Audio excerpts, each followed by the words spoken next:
A fourth grade boy in Kent County officially has a new family today. Teresa Weekly has a look at the journey that has taken him far from where he started.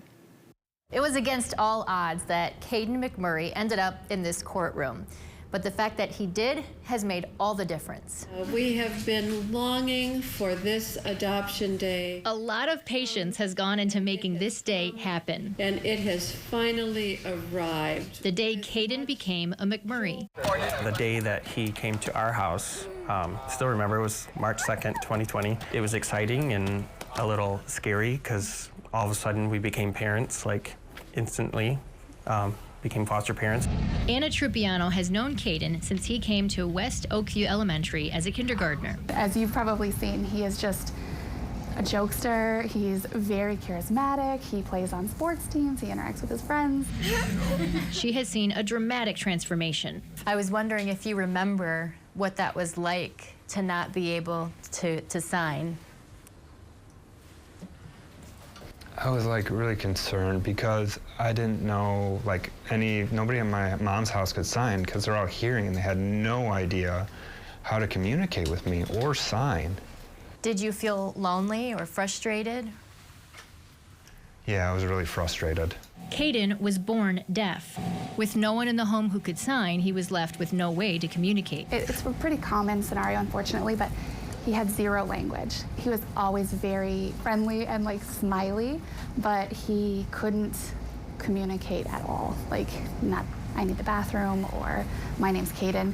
Just kind of smiled and pointed. It was a lot of pointing and screaming at things. That was kind of how he communicated. And so it was just teaching him language and explaining the world around him. Clinton and Michael McMurray had recently married when they started to foster Kaden 4 years ago. A week later, the pandemic shut everything down.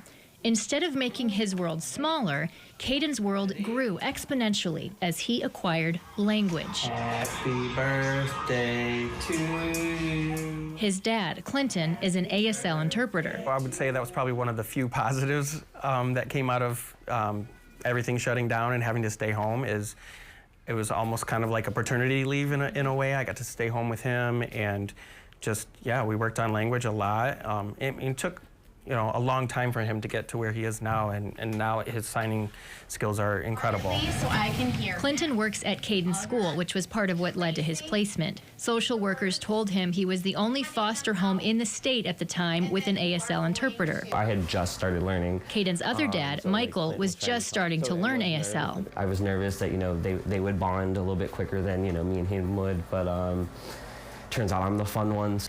Being in an ASL home allowed him to learn even more than he could at school, like what that brown liquid is his dad drinks every morning, and other things we take for granted. I tend to make mistakes, so then he wants to laugh at me because the sign for happy and then it's birthday, but I confused and I went happy woman. So then he was laughing at me. He's like, Dad signed happy woman instead of happy birthday.